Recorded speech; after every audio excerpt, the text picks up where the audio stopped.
বিলের জলের বুক চিরে এগিয়ে চলছে কাঠের নৌকা। দুই পাশে যতদূর চোখ যায় বিলের শান্ত জলে মাথা উঁচু করে দাঁড়িয়ে আছে শোভা ছড়ানো সাদা রঙের শাপলা। শত শত দর্শনার্থী এখানে বেড়াতে আসেন, ছবি তোলেন, ভিডিও করেন। সাদা শাপলার এই বিলের অবস্থান দিনাজপুরের বিরামপুর উপজেলার খেয়ার মাহমুদপুর গ্রামে। নৌকায় বসে একদিকে তাকালে বিল সংলগ্ন প্রতিবেশী ভারত সীমান্ত, আর হাত বাড়ালেই জলে ভরা শাপলা। আছে শালুকও। স্থানীয়দের অনেকে বিলে থাকা এই শালুক তুলে নিয়ে যান। বিশাল এ বিলের মাঝখানে আছে দ্বীপসদৃশ সমতল ভূমি। সেখানে স্থানীয় জেলেরা মাছ সংরক্ষণ ও বিশ্রাম নেওয়ার জন্য টিনের ছাউনির নিচে বাঁশের টং তৈরি করেছেন। বিলে শাপলা দেখতে গিয়ে ওই বাঁশের টঙে জমে উঠেছে স্থানীয় শিল্পীদের গানের আড্ডা। বিলে শুধু শাপলা আর শালুক নয়, আছে কই, মাগুর, টাকি, পুঁটিসহ নানা মাছ। প্রতিদিন ভোরে স্থানীয় জেলেরা বিলে মাছ ধরেন এবং বিলের পাড়ে বিক্রি করেন। বিলে শাপলা দেখতে আসা দর্শনার্থীরা কেউ কেউ পছন্দের ছোট মাছ কিনে বাড়ি ফেরেন। অনেক সুন্দর ছিল জায়গাটা, অনেক সুন্দর। পুরা বিল মনে করেন শাপলায় ভর্তি একদম। আর এখানে অনেক ভাইদের সঙ্গে দেখা হয়েছিল, ওরা অনেক সুন্দর গান বলতেছিল।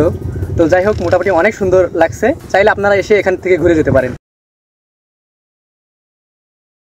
স্থানীয়দের মতে প্রায় ৬০০ বিঘা আয়তন জুড়ে এই বিলের পশ্চিম অংশের নাম আমরুল বিল আর পূর্ব অংশের নাম কাল্লা বিল। বর্ষায় পানি কমে গেলে এ বিলের আমন ধান চাষ করেন স্থানীয় কৃষকরা। আমন ধান কাটার পর পরিত্যক্ত বিশাল আয়তনে পশ্চিম পাশের জমিতে আমরুল নামে প্রচুর পরিমাণে এক ধরনের আগাছা জন্মে। এই শাপলা বিলটি অসাধারণ।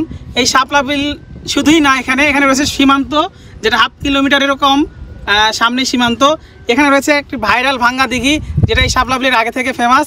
বিলের মাঝখানে রয়েছে একটি জঙ্গল দ্বীপ, যেটার চারপাশে পানি। সব মিলে এই শাপলা বিল অসাধারণ। আর পূর্ব পাশের জমিতে কাল্লা হলদেমুথা আগাছা জন্মে, এ কারণেই এমন নামকরণ করা হয়েছে। বিরামপুর উপজেলা মৎস্য কর্মকর্তা সালমা আক্তার বলেন, খেয়ার মাহমুদপুর গ্রামে শাপলার বিলটির নাম শুনেছি। বিল ও শাপলা দেখতে আসা দর্শনার্থীরা যেন প্রকৃতির ক্ষতি না করে সে ব্যাপারে সচেতন হতে হবে। আমি খুব শীঘ্রই শাপলা বিল পরিদর্শন করব, প্রয়োজনে জনসচেতনতামূলক প্রচারণা চালাবো।